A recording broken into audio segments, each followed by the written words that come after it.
So are we all going on no cameras? I'll go on no camera after. Oh, wonderful. People are starting to come in.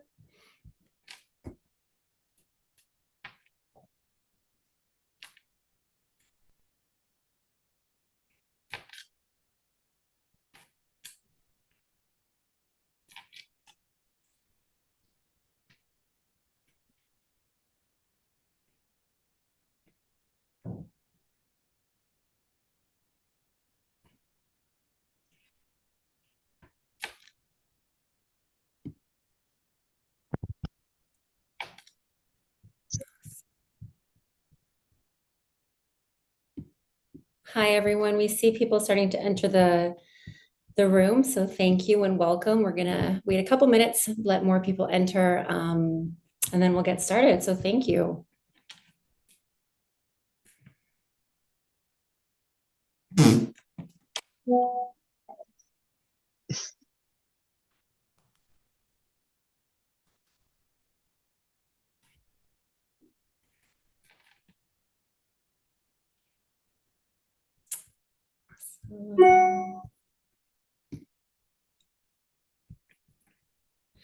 As you guys are entering, if you go to the bottom, you can see that you can mute and unmute yourself. So we'll have everyone just start off muted, but there will be times through the webinar where Regina will ask for feedback or questions, and then you can unmute yourselves. But to start off, just to avoid any background noise, make sure that you are muted so that we don't hear children or pets in the background or anything like that, or emails going off, such as mine. And also you can stop your video if you'd like to as well. We are live streaming this to YouTube for people who couldn't join, and we will be saving this so people can come back and look at it later who were not able to attend. So just be cognizant of that.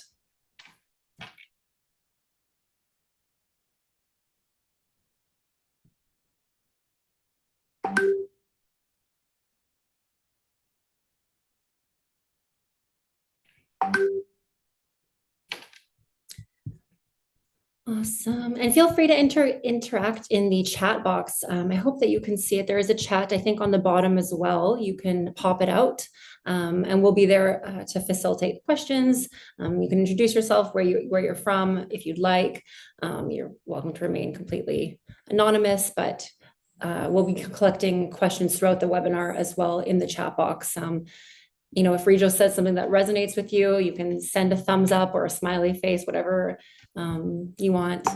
We just want to make sure that everyone feels engaged, or you're welcome to just sit back and listen as well. So it's up to you.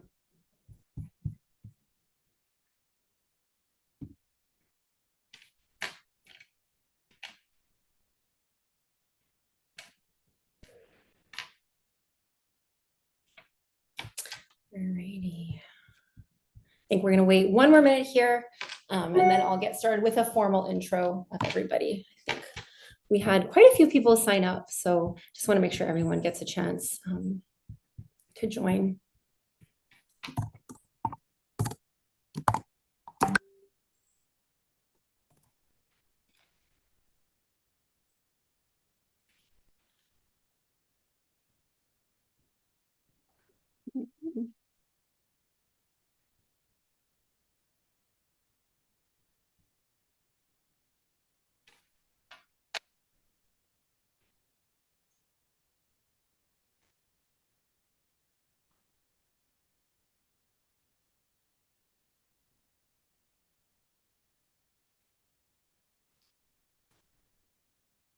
Okay, I think we are good. People might start like trickling in, but I will start off right now. So we have, you'll see our faces maybe at the top of your screen. We have myself, my name is Elizabeth Stephenson. I run the communications for No Fear Counseling. We also have Kylie here, who is running our groups. She's going to be helping me facilitate the chat box with questions and everything, and the operation side of things. This is our first webinar, so please bear with us. I think we're a little bit nervous, excited, but nervous. So if there's any technical difficulties, we have 4 people on standby to assist, but please be patient with us. And then besides Kylie and I, we have Rijo Mohan here, who is our NFC, our fear counseling therapist. He's going to be the one doing the webinar today, all about childhood trauma, unpacking it, what it means.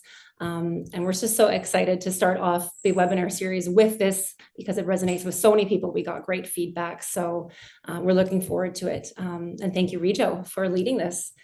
So I'll hand it off to Rijo. Reminder, some housekeeping things quickly is to keep yourself on mute to avoid background noise. You can also control your video to be on camera, off camera, and then feel free to engage in the chat box to the right.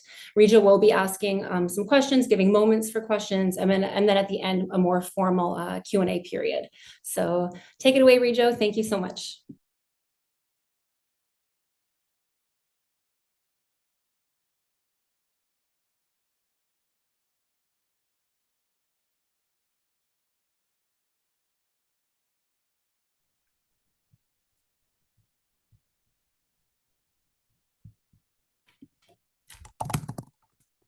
Can you hear me? Can you all hear me? Yes, now, okay. We couldn't, okay, so you perfect. might want to start over. I hope they could hear me though. I was able to hear you, Lisa. Sorry about that. Lisa, I was saying that thank you for introducing me, and thank you everyone for joining. And thank you, Lisa, for putting the group guidelines, just going through it.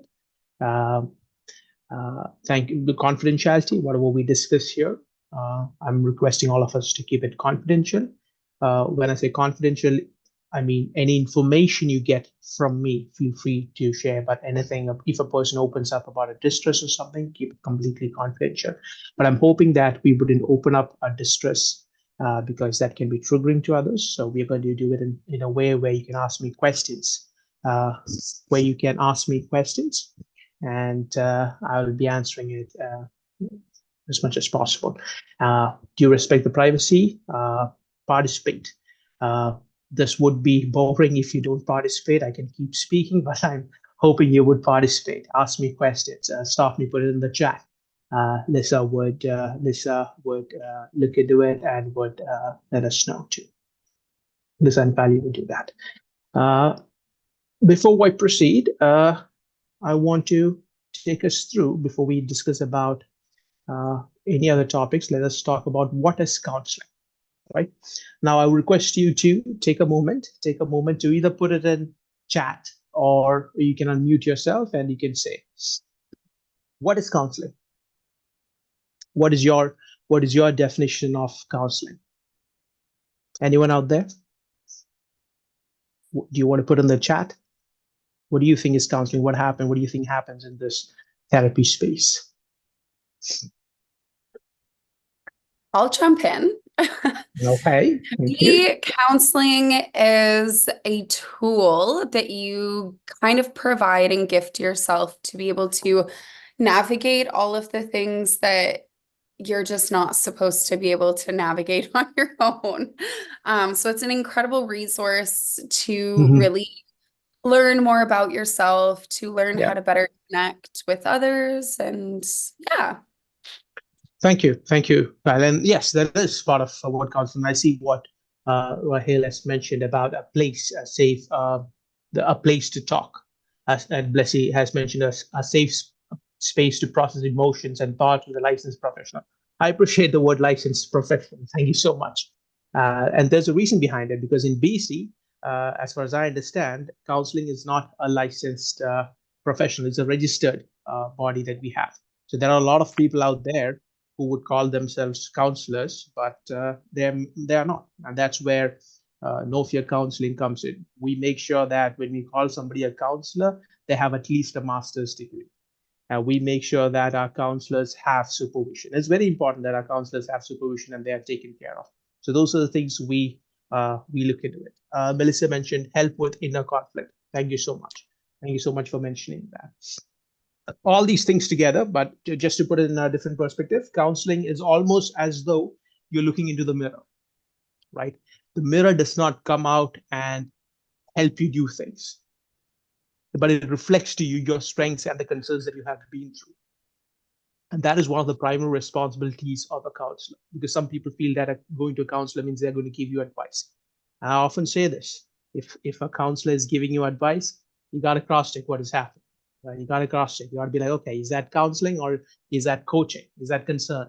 And, that could be concerning because, and there's a reason. There's reason behind it. And especially that is very much put into the topic that we're discussing about childhood emotional neglect and trauma. A person who has been through trauma has the rights been almost taken away in the growing up years. I'm repeating it again. A person who has been through trauma has the rights almost been taken away in the growing up years. And so in the counseling, if the therapist tells you that you have to do this, it's again as though the things that has happened in the past is being replayed in the therapy sessions. And that wouldn't help the person in the long run. So counseling, it's almost as though you're looking in the mirror. I'm sure all of you looked into the mirror today to comb, to brush your teeth and all those things. But the mirror as such didn't come out to do those things. But it does reflect and it does help you do the things that is required. What?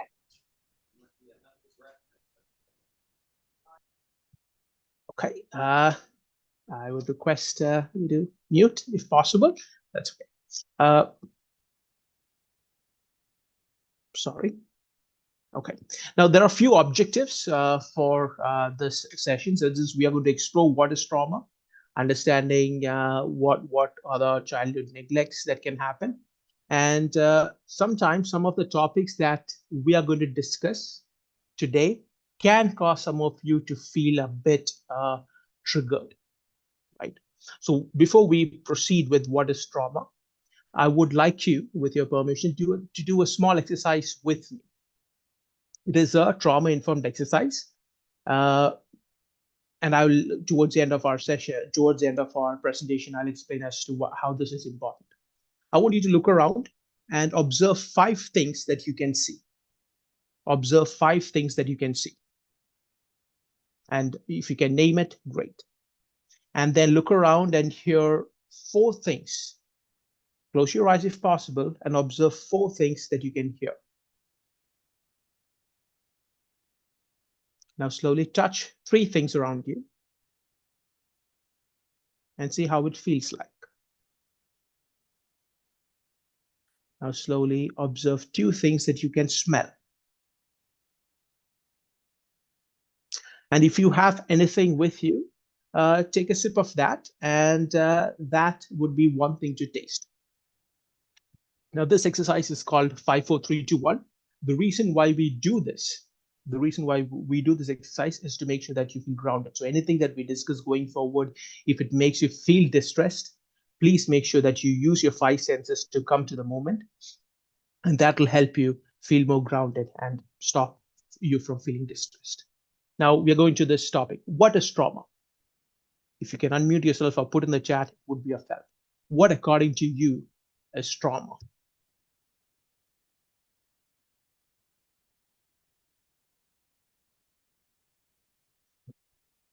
I don't want to take a hit.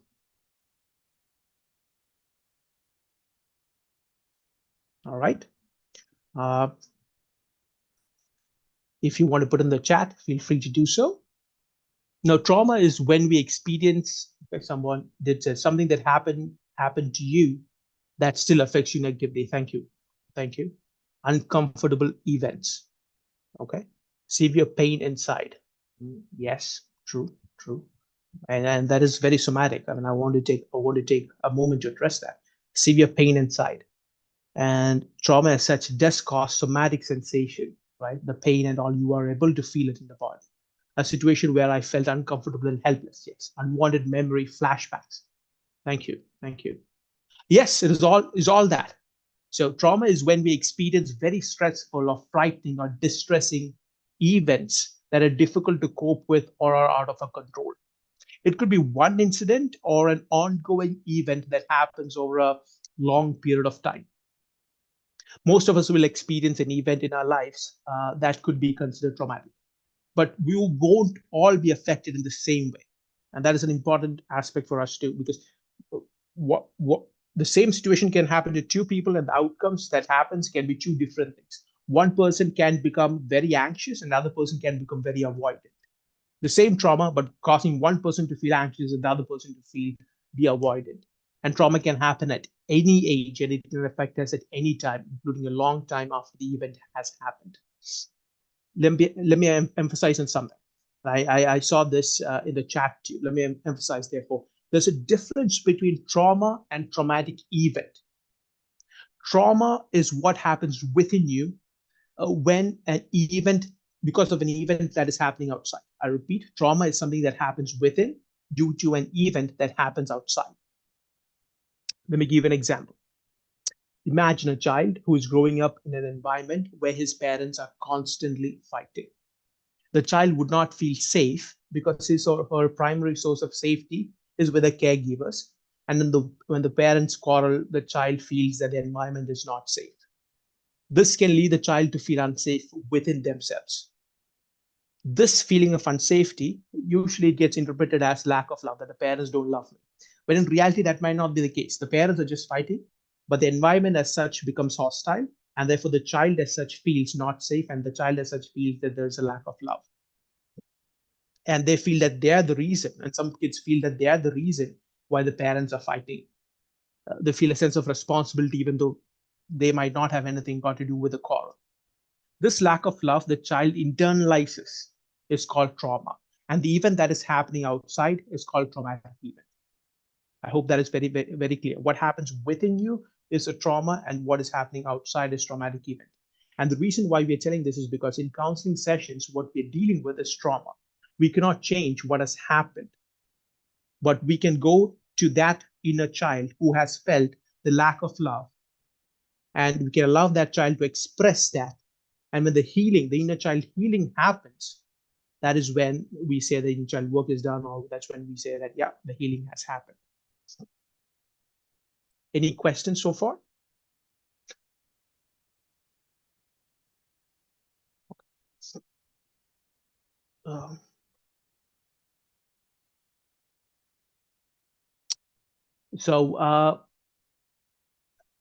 Constantly, I'm just reading what Melissa has written. Constantly affects daily life, sexually, emotionally, all aspects of life. That's true. That is true. And so when a trauma happens within, it can affect all aspects of life. It can be relationship, it can be with your work, it can be with your siblings, it can be emotional, physical, it can happen a lot of things. For example, a person who has been bullied as a child, and I want to take a moment to thank Melissa for mentioning this, because that helps me give you this example. So a person who has been bullied as a child, there's a huge possibility that the person would, not a huge possibility, there are chances when a person would try to bulk up. I mean, that I have seen in many aspects. A person will try to bulk up as an adult, going to the gym, taking steroids that can actually harm the physical health of the person, but would do that. And internally, the main reason the person does that is to make sure that the child within is protected. So again, what is traumatic event? Any event that pushes a person beyond the capacity to cope is called traumatic events. It can be abuse, neglect, or disrupted attachment. There are many types of trauma, but for the sake of our navigating through what we're discussing, I have divided into three aspects. One is acute. Acute trauma refers to a single event or intense event or that occurs within a short time frame. It usually happens suddenly and unexpected, causing immediate distress or harm, like a car accident. A person who has been through a car accident feels traumatized, and then they have a challenging time, or they feel anxious. They feel anxious when they have to ride again, and this is something which we have seen quite a lot of. Person who has been in a car accident, there's a constant fear or anxiousness that a car might come behind and hit. So that anxiousness that is happening within would be called as trauma. So that is an example of acute trauma. The second one is called chronic trauma. Chronic trauma involves repeated exposure to distressing events over an extended period. It often occurs within relationships or environments where the individual feels trapped or powerless. So trauma does this thing where it makes the person feel powerless. And that is one of the reasons why it is quite concerning if a counselor gives advice rather than explores things within the session. Examples of chronic trauma would be enduring ongoing emotional, physical, or sexual abuse within a family or intimate relationship, growing up in a household plagued with substance use, uh, being in a compact zone. Yeah, being in a compact zone is another one example of chronic trauma. The third one is complex trauma, and it results from exposure to multiple traumatic events, often beginning in childhood and continuing into adulthood. These experiences typically occur within the interpersonal relationship and involves betrayal, manipulation, exploitation, and so on. So, childhood abuse or neglect from caregivers or family members usually come under this complex trauma. Now, chronic trauma involves enduring repeated exposure to distressing events over an extended period, often within environments where escape or relief is limited. Complex trauma, on the other hand, encompasses the accumulation of multiple traumatic experiences, typically beginning in childhood and continuing into adulthood, frequently occurring within interpersonal relationship and involving betrayal or exploitation. Now, again, just taking you through these three things. Acute trauma is from a single incident. Chronic trauma is repeated and prolonged, such as domestic violence or abuse. Complex trauma is exposure to varied and multiple traumatic events, often an invasive interpersonal nature. Uh, Now, under chronic trauma, we have something called intergenerational trauma. It comes under usually it comes under chronic. Intergenerational trauma is where if a parent have unresolved traumas, they may develop negative coping mechanisms. They pass on to their children. For example, there was a study published in 2015 that suggests that survivors of the Ukrainian genocide were likely to experience feelings of anxiety and fear and to adopt behaviors like hoarding food. Their children and their grandchildren later adopted some of these negative coping strategies and fears. Rahil, there's a question that you have mentioned in the chat. I'm just going to go to that for a moment. The question mentioned is, how is it that some people experience trauma from an event that may not be traumatic for others? Some kids are more resilient and not faced. Is it always external event, or is it partial perception of? It's a beautiful question. There are multiple layers into it. Now, one of the things that we realize, and as I mentioned in the beginning, the same event can cause different outcomes in two different humans. And one of the main reasons for that is because we are unique. We are unique individuals, right? So what affects us when it affects someone else, the impact would be different. For some people, for example, when they have a traumatic childhood, they become anxious. Some people become avoidant. The example that I gave before. There's one aspect to it. But one other aspect, according to the research that I have read recently, is there's something called positive touch points. Just like I'll be discussing about adverse childhood experience very soon, a topic that is very much involved with emotional childhood neglect. But the positive touch points is if the person had positive things happening, it can be from anyone in the environment that the child is in. When I say positive touch point, I mean validating of emotion, someone that they can connect with. The likelihood of they becoming more resilient is there. So that is one aspect into it. And obviously, the last part of the question right here is it partial perception of? Yes. Obviously, it's how you perceive it, because how you perceive a traumatic event, that's exactly that causes you to feel a particular thing, right? So someone else would perceive it in a different way, and that would cause that person to feel something else. So the trauma that happens in each person can be different. 100%. Thank you, Blessy, for asking that question. Does personality, gender, social, economic status, religion affect your proneness to trauma? True. That does, because when we look into trauma, we need to look at from from a perspective where all these aspects like personality, gender, social, economic status, and all those things are taken into consideration. For example, the way a person who is of a higher SES or social economic status would perceive a particular traumatic event would not be the way a person from a lower social economic status would perceive it. Now, if you're taking gender, for example, there are when you look into the intersectionality, we realize that there are certain genders that have been oppressed for a long period of time. So the way that they see a traumatic event and the way the trauma affects them would be also slightly different. So that's a beautiful question, Blessy. Thank you so much for asking that. And yes, that does impact the way trauma affects a person. Going into the next slide. How familiar are you with this concept of the term childhood trauma?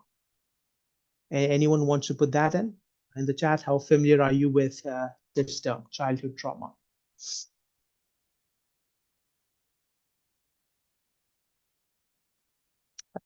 Now, childhood trauma, in simple words, is a traumatic situations that a person has gone through in the growing up years. Abuse is sexual abuse, physical abuse. Yes, it is a huge part of it. It's a huge part of the childhood trauma.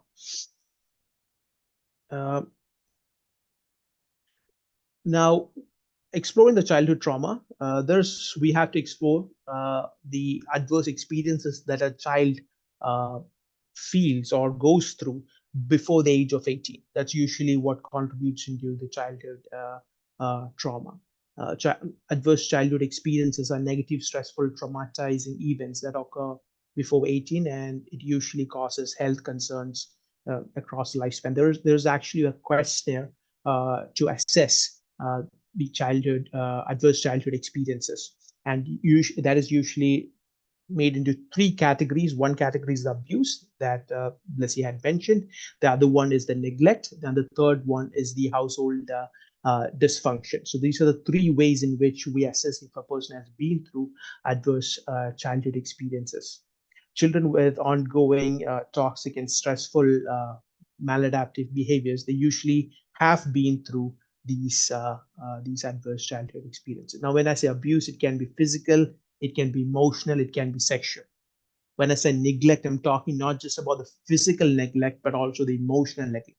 When a child is craving for attention, or when the child feels like they need a parent, to listen to them. When the parent as such moves away, either because of work or because of not knowing how to respond, that again is a neglect. And going forward with our presentation, we are going to focus more on this aspect called neglect. And the third aspect, as I mentioned, is household dysfunction. It can be a person who has a mental health concern, incarcerated relative, when a mother is being treated violently, when there's substance use, when there's divorce. So I'm just repeating, there is actually a questionnaire. It's called Adverse Childhood Experiences, and it looks into these three aspects: abuse, neglect, and household dysfunction. And it looks into understanding if a person has been through these situations. Let me take a moment to explain how this affects us. When a child is born, the child craves for safety for survival reasons. Because the child cannot survive without the caregiver. However, when the environment is unsafe, there's a feeling of distress the child would experience. As mentioned before, this gets internalized. When the child grows up, there's a high likelihood of the child putting self in unsafe situations, not because as an adult the child likes it, but because it is what the child is used to. Let me try expanding on it. If you have questions, please do feel free to stop me and ask. So as a child, if the caregiver who's supposed to make you feel safe and loved is actually hurting you, you might find yourself drawn to them for survival, because there's no one else that you can go for the survival. So you will be drawn to being with your parents and craving for their attention, even when they're hurting you, emotionally hurting you, or physically hurting you. This connection doesn't fade away when you get older. So if you learn as a child that love involves getting hurt, you might grow up thinking that is normal. You could find yourself in unhealthy relationships and see the pain as thrilling simply because it is something you're used to. This part is called as trauma bonding. You don't want it. You don't appreciate the relationship. You know the relationship is unhealthy, but you're not able to let go of it. This part is called trauma bond. It is when you develop a deep emotional bond with someone who has repeatedly hurt you. Even in an abusive situation, you might find yourself feeling sympathetic towards your abuser, especially when they show kindness or express regret. Understanding trauma bonding is a step towards breaking free from these concerning patterns and moving towards a healthy relationship. And that's what we're trying to do with this presentation. It is to create awareness. I don't want you to think that once the presentation is done, that things are going to be, you're going to break the patterns. No, this is to create an awareness. Another example, let me give you another example for trauma bonding. A daughter who sees her father abusing the mother gets into a relationship where she might get abused. It's not because she appreciates the abuse. She does not appreciate the abuse. She does not want to be abused. But somehow she, in the layman, in the present day terminology, if we use, she's not able to see the red flags, because the red flags, as such, has happened in the childhood, and that has made her feel comfortable. When I say comfortable, even though I'm using the word comfortable, what I'm meaning to say is that the person feels used to it, right? And the childhood experience then starts becoming like a loop. What has happened in the childhood starts getting repeated in the present, but with another person, with a partner. This is why it is important to heal the inner child to experience healing. So I'm going to stop for a moment, and I'm going to ask you if you have any questions with relation to what I have mentioned right now, especially with this loop, because I want to make sure that it has been conveyed properly. So as a child, when you feel when you feel neglected, there's a possibility that we might get into a relationship that will again make us feel neglected. It's a loop that we get into. It is not because we want it. Don't get me wrong. It's not because we want it, but by default we might end up into that loop. Any questions? Right.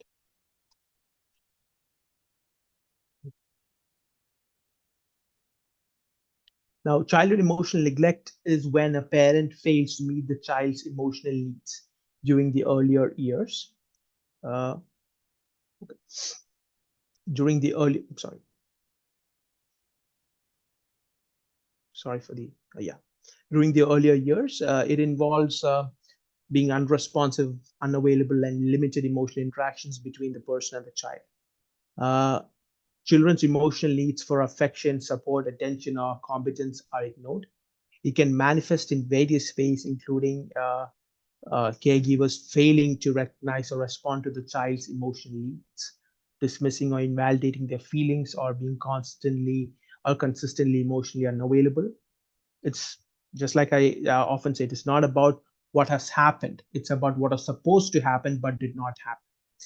The effects of childhood emotional neglect can be profound and enduring, often impacting individuals into childhood. There are a few ways in which it affects. I'm going to explore a few of that with you. One is emotional regulation.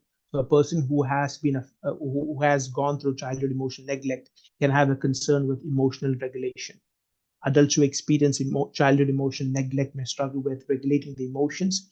They may have difficulty identifying and expressing their feelings, leading to emotional numbness, detachment, or outbursts. This can result in challenges in forming and maintaining intimate relationships, as well as difficulties in managing stress and coping with adversities. This is because as a child, they do not have their emotional needs met, causing them to cut off from things that just to feel safe. For example, sometimes clients come in and sometimes people tell me, Rijo, I wish I didn't feel. And this is one statement that I actually said to my therapist long back. I wish I could stop feeling.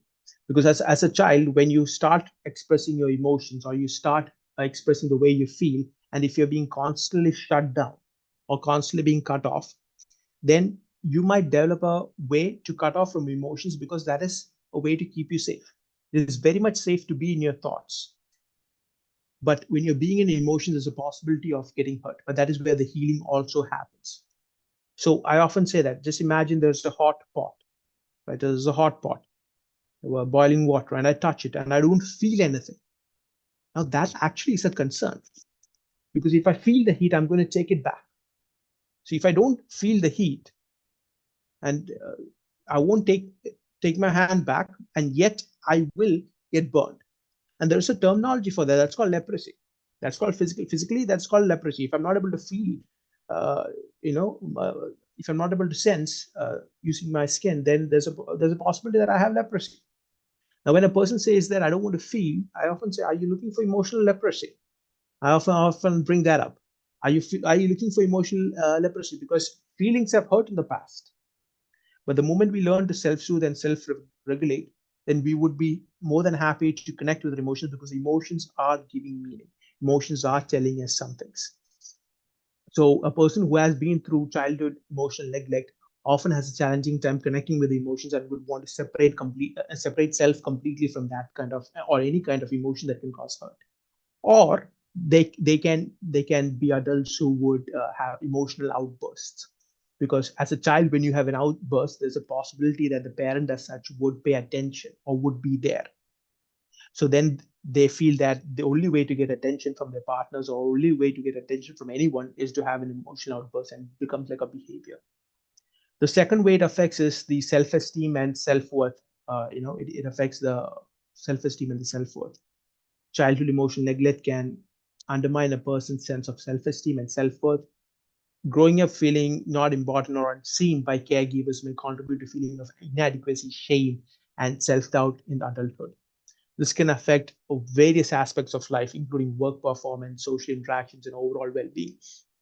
In psychodynamic concepts, we speak about how a child's self, is very much merged with the mother.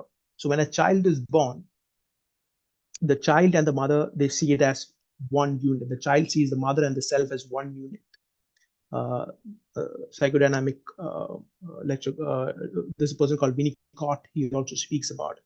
So the child, when the child is born, he or she would often see self as one with the mother. And psychodynamic says this is usually one of the reasons why the child would often call father or dad or papa first, before calling mom or mother. If you have noticed, many children usually call dad, father, papa, or something first before they address their mother. That's because they don't see the mother as a different entity in the beginning. That's what psychodynamics says. They see father as a different entity, but they don't see mother as a different entity. So what happens is there's separation that happens eventually, and then they attach to the other caregiver, and then eventually they find their own individuality. That's usually where the healthy growth of self happens. So they slowly detach from the mother, and they slowly attach with the father, and there's a healthy detachment that happens. But during this process, if the person feels not safe, there's a huge possibility that they'll cleave more into the mother, or they will completely detach from the mother and the father and start their own individualization process very soon. Now, when that happens, a healthy development of self does not take place, and because of which the self-esteem issues and other concerns can happen. So usually one parent brings in the nurture and the other parent brings in the structure. In a setting, usually one person brings the nurturing aspect and the other person brings in the structure aspect. That's why in some situations, when one parent is absent, especially in some situations, recent researchers, they were talking about, I think it was 2020, an article came up where the father was absent, and when they look into the people who have been incarcerated or in jails, they found that the most of them had a concerning relationship with the father, because the father usually, not always, in a heterosexual relationship, it's usually the father who brings in the structure. So the self-esteem as such can get affected when there is childhood emotional neglect. The third aspect is, because of childhood emotional neglect, the interpersonal relationships can be affected. Adults who experience childhood emotional neglect may suffer in their interpersonal relationships. They may have difficulty trusting others, setting boundaries, or forming secure attachment. This can lead to patterns of codependency, avoidance, or isolation, as well as challenges in establishing and maintaining healthy relationships. For example, a person who grew up in a household where emotional needs were constantly overlooked or dismissed by the caregiver, the person would develop difficulties in trusting others and setting boundaries in the adult relationship. The person's boundaries are constantly overlooked and not respected. The person would grow up having concerns setting boundaries. In romantic relationships, the person would be constantly seeking validation and reassurance from partners, fearing abandonment. and might do things that they don't feel like doing, but would do it just for the sake of feeling validated. There are people who would feel who would say that, no, I didn't want to have sex with him, but I felt like I had to have it to feel to make this relationship going. Because as a child, when the boundaries are being crossed, right, it becomes extremely difficult to keep the boundaries. So they end up doing things that they're not comfortable with. This pattern of codependency often leads to feelings of inadequacy, insecurity, as there's a struggle to assert their own needs and desires. Sometimes the person may have a tendency to avoid conflicts or confrontations in relationships, fearing rejection or criticism if they express their true feelings. This avoidance behavior further strains connections with others as unresolved issues continue to simmer beneath the surface. So, as a child, if your opinions were not heard or if you felt invalidated, there's a possibility of developing a feeling of not expressing your needs and desires in a relationship as an adult. This is because as a child, there are two things that are quite important. One is authenticity, and another one is attachment. I'm not sure if you've heard of the person called Gabor Maté. Yeah, he speaks about it in his book called The Myth of Normal. Most people abandon their true self, or the authenticity, as we would call it, to please others and keep the relationship or the attachment, even if they are the ones that are toxic and destructive. Sometimes, for the sake of attachment, the child will have to let go of authenticity. Kids learn early that they are only loved if they do what their parents want. So they hide parts of themselves to get the love they need. They might choose to hide their true feelings just to get the basic care. It's like trading who they really are to survive emotionally or physically. Let me give you an example. If a child feels that a parent would get angry if they open up and discuss about their likes or dislikes, or if they feel that the parent as such would get angry at them if they express their likes or dislikes, they would stop expressing it. They will feel that if they express it, the parent is going to get into an angry mode or a punishing mode, and the child as such would interpret this anger mode and the punishment mode as them not liking the child, and then the child would stop or avoid any kind of those conversations, leading to a personality where they avoid speaking about their feelings. Even though the parent is not explicitly expressing the lack of love, the child develops a need to avoid communicating the likes and dislikes of self to feel attached to the parents.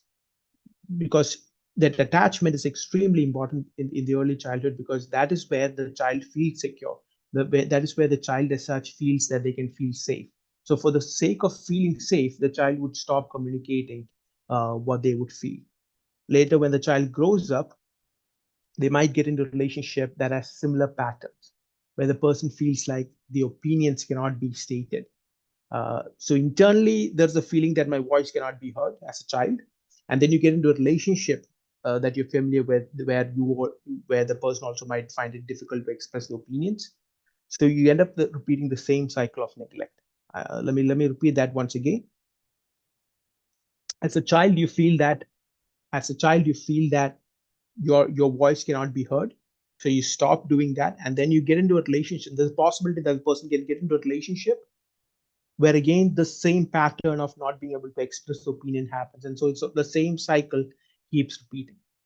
The next way in which childhood emotional neglect can affect is the mental health. Childhood emotional neglect is associated with increased risk of developing mental health issues in adulthood, including depression, anxiety, post-traumatic stress disorder, and substance abuse.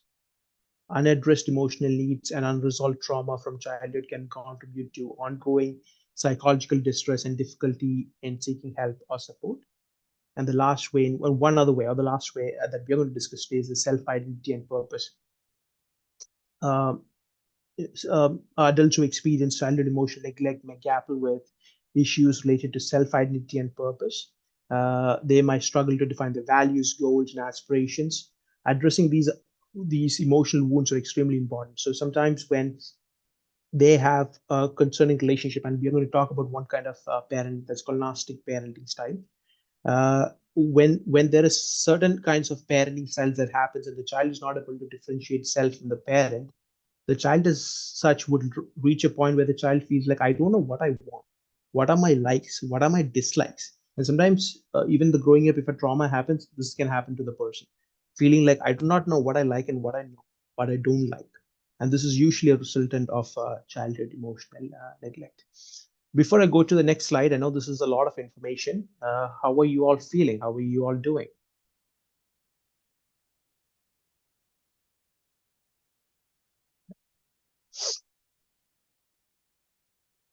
Good. Oh, thank you. Do you have any questions? Do you have any questions for me? Doing great. Thank you. All right. What can you do to Michelle, thank you for the question. What can you do to prevent a child from shutting down their true self? One of the things is making sure that the child's feelings are always heard. And this does not mean that we do a permissive parenting. It's not like whenever a child needs something, we do it. That's not what I'm talking about. What I'm talking about is that sitting with a child and allowing them to express their feelings, and so that you can validate it and say that, yeah, I know right now you're feeling quite distressed. I appreciate you for telling me this. But then again, you're putting your strong boundaries, because as a parent, you would not want the child to have something called permissive parenting, because and we're going to discuss about that in the coming up slides. Thank you, Michelle, for asking that question. It's again repeating the answer, making sure that the feelings that the child is expressing is validated, and the child feels that the child has a space to express the feelings, but not always giving into the demands of the child, because that can lead into permissive parenting. Any other questions? Okay. Thank you. Uh, we're talking about, when we talk about childhood emotional neglect, we are talking about domestic violence that happens in the house can lead to childhood emotional neglect, or allowing the child to engage in maladaptive behaviors can be concerning. Refusing to seek treatment for the child's emotional problems, yes, doesn't provide them with adequate structure. That is another one way of that emotional childhood neglect can happen. So listen, how can adults have experienced childhood emotional neglect go from awareness to healing? That is $1 million question, but that is what happens within the counseling sessions. And listen, that is exactly what happens within the counseling sessions, where we look into what has happened, we explore it, we open up about it, and the person feels safe to open it up within the session. And then there's an inner child work that happens, where sometimes it is about sometimes you even parenting yourself to an extent. Within the sessions, we'll be doing opening up, healing, validation, and all those things. When it happens within the session, the inner child feels heard and validated, and when that happens, the healing as such happens. And this opens me up. Thank you so much, Teresa, for asking that question, because this opens me to another one thing. Uh, when the healing as such happens, the person is able to identify what the person needs and wants, and what the goals are, what the likes are, what the dislikes are, and exploring of the self, and the growth as such happens. It is like, I want you to imagine that as a plant growing. So just imagine a plant is growing and there's a lot of dirt on top. Let's just imagine there's a lot of dirt on top. Once you remove the dirt and make sure that the plant as such is watered and nurtured, the plant as such automatically grows. You and I don't have to pull the plant as such to make sure that the plant grows, or do anything to make sure the plant grows. The plant will automatically grow. That's the same thing with the self. We all have an innate need to grow. We all have an innate need to grow. The moment the childhood trauma and everything is addressed and that is healed, you would automatically heal from it and grow. Kyle, where's a good place to start when you're experiencing that? When you are someone that experienced childhood emotional neglect and you're trying to set boundaries with the parents now, what would be setting a boundaries look like?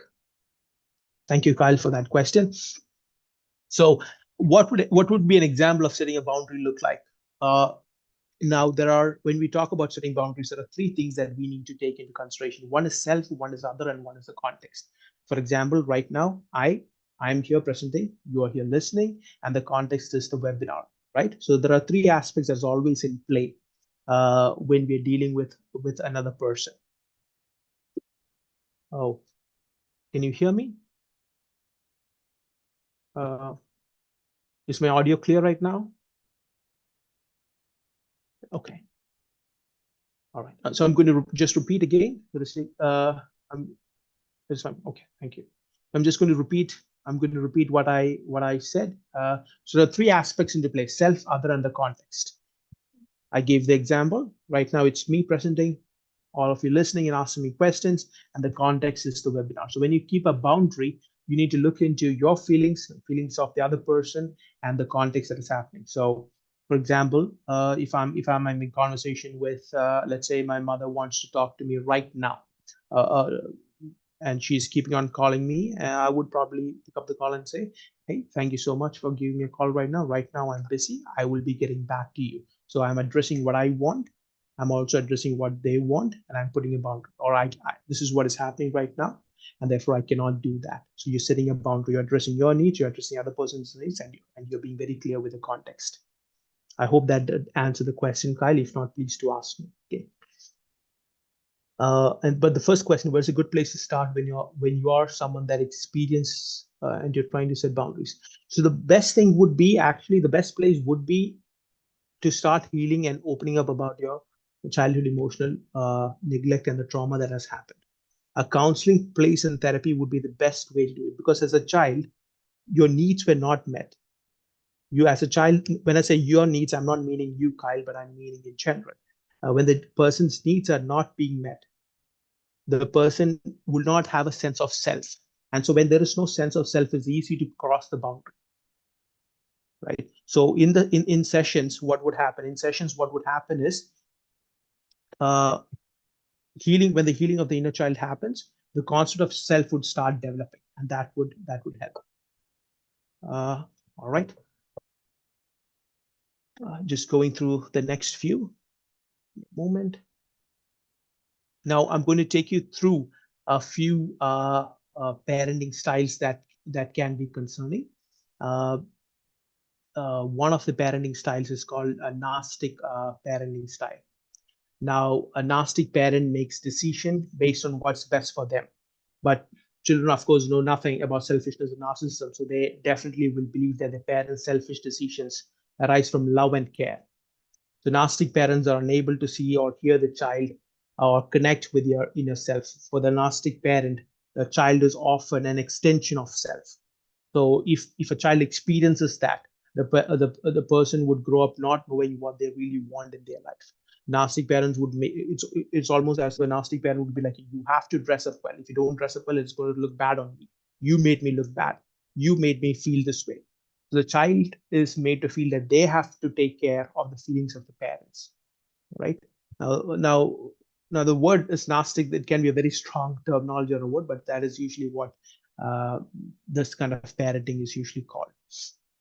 The second kind of parenting style is called a permissive parent, which is opposite, extremely opposite. Whatever the child wants, the child can do.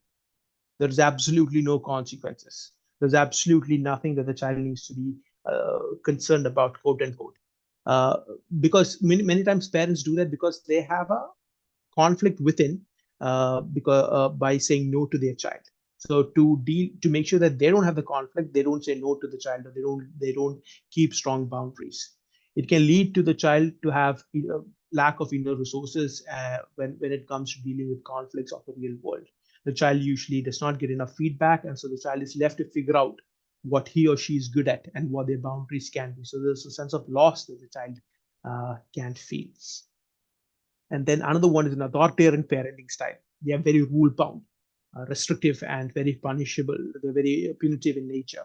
They're very inflexible and have unbending demands. You have to do these things. If you don't do these things, there's probably an emotional repercussion or a physical repercussion. The children they're more likely to punish or spank rather than to just discuss a problem with the child. They're not particularly concerned with the feelings or ideas of the child. They usually tend to equate a child's obedience with love. If the child quietly and thoroughly obeys the parent feels loved.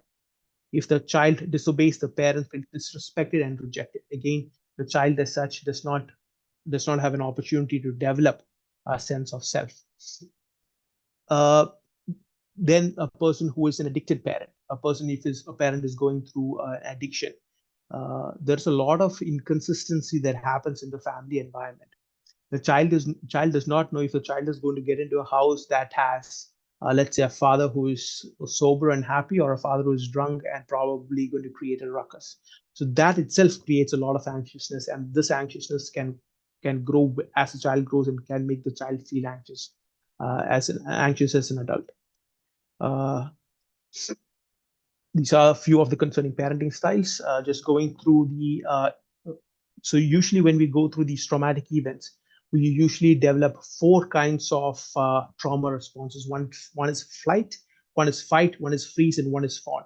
Fight and flight, I'm sure all of you have heard. Either you're engaging with it or you're running away from it. Freeze is where you feel stuck, as such.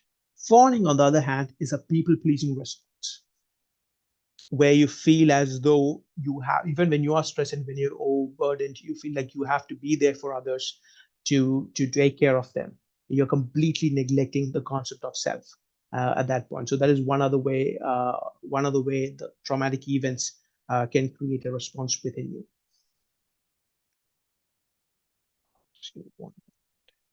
So when you have been through a lot of trauma, or when you have been to childhood emotional neglect, there's a possibility that your window of tolerance can be very less. Now, what is window of tolerance? This, how much can you tolerate? In the basic terms, it's how much can you tolerate. Sometimes, because of the trauma that you have been through, it becomes easier for you to move away from the window of tolerance to either a hyper arousal or a hypo arousal stage. Hyper arousal is where this anxiousness happens, where you feel restless, where you feel like you're not able to sit. As stressful even happens, and you get into the hyperarousal because of the window of tolerance being quite limited and less. So in therapy sessions, what we do is we actually take the clients either to hyper or hypoarousal, and then we see how we can bring them back into the window of tolerance, so that the window of tolerance as such increases, so that even when stressful situations happen in the moment, they don't feel hyper or hypo aroused. Hypo aroused is where you feel lethargic, tired, and you feel a form of depression, and all those things come under hypoarousal. We have discussed about this in the slides above. It's the emotional dysregulation. The manifestation of emotional neglect can lead to emotional dysregulation, negative self-perception, attachment issues, and when you really don't feel like you can tune in to what is going on for you emotionally. I would like you to look into the scan. It is a scan of a brain that is of a child that has not had a lot of emotional neglect and trauma. And the reason why I'm showing you this slide is because I want to bring up another concept called neuroplasticity of the brain. So what has affected you in the childhood does not mean that you cannot heal from it. The brain as such has this concept of neuroplasticity. So as a child, if you have been exposed to a situation that can create within you anxiousness, and you are feeling quite anxious or distressed, through sessions and through healing, we can reshape the way in which your brain would function. So that is, and before people thought once a brain is completely developed, it is extremely challenging to change the way it functions, but that is not the case. Now the researchers in the past decade has talked about the neuroplasticity and the way it can change. Now, emotional neglect can appear into the attachments that we have with our current partners. It can show as ambivalent, avoidant, or disorganized.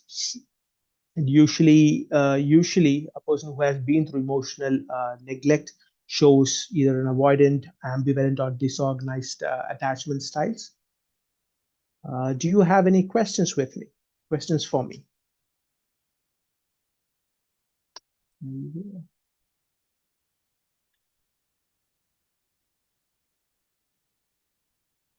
Is it possible to get the copies of this presentation?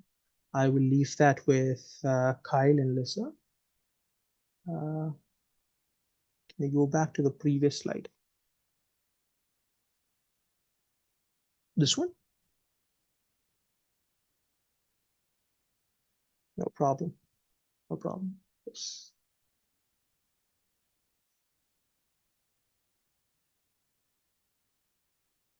So, Michelle, in adverse childhood experience, the questionnaire, when we look into it, yes, divorce is one of the things that is mentioned over there, and that is what even the research as such does indicate.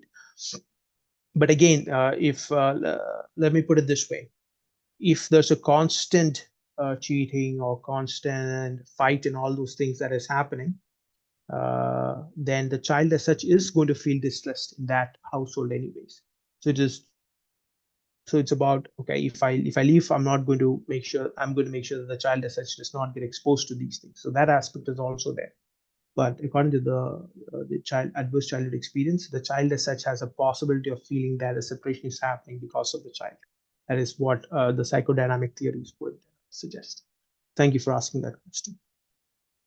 I know towards the end I rushed a little bit, but most of the informations I have given in the friend.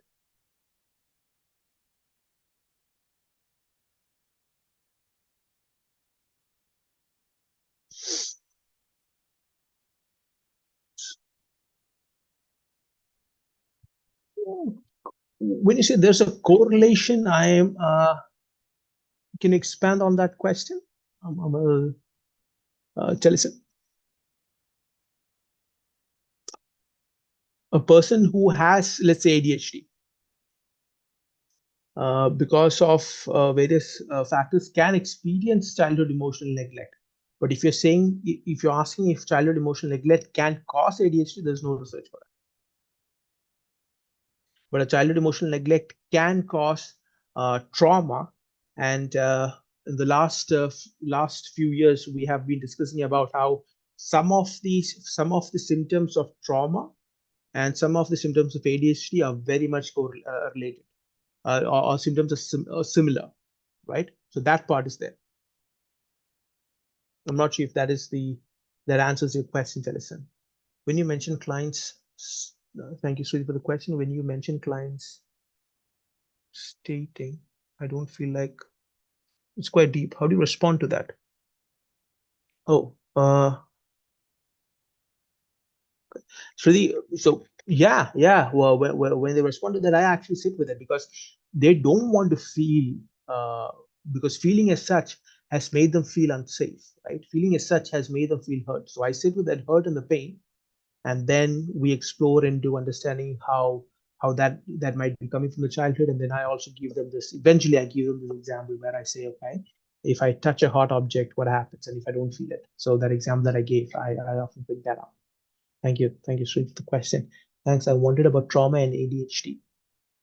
Listen, yeah, trauma and ADHD. There is no research as far as I understand, and anyone hearing me can correct me that the trauma causes ADHD. There is no relation. ADHD is different. Trauma is different, but the symptoms as such, there's a similarity. That is one of the recent researchers are saying. So when we are diagnosing for ADHD, we need to be very more specific. Yeah.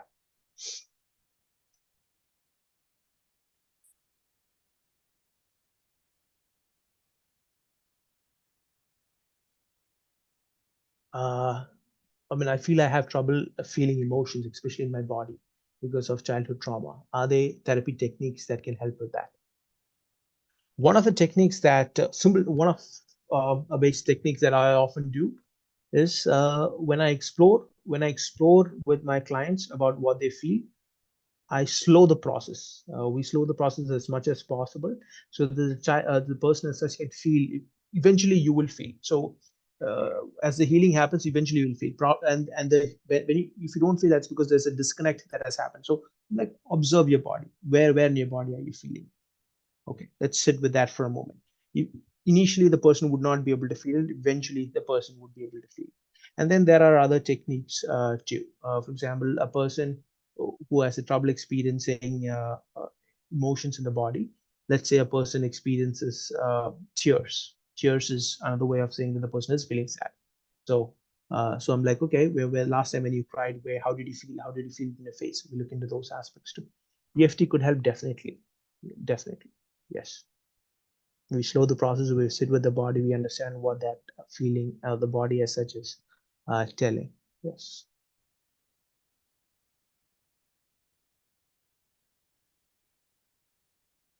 Test development in emotional awareness and intelligence, having healing learning. So, listen, emotional intelligence, as you know, it has three components to it. What you feel, identifying your emotion, identifying the emotion that you can see in the other person, and identifying and knowing how you can respond to the other person in an emotional situation. These are the three things that happens in emotional intelligence, right? These are the three aspects that comes together.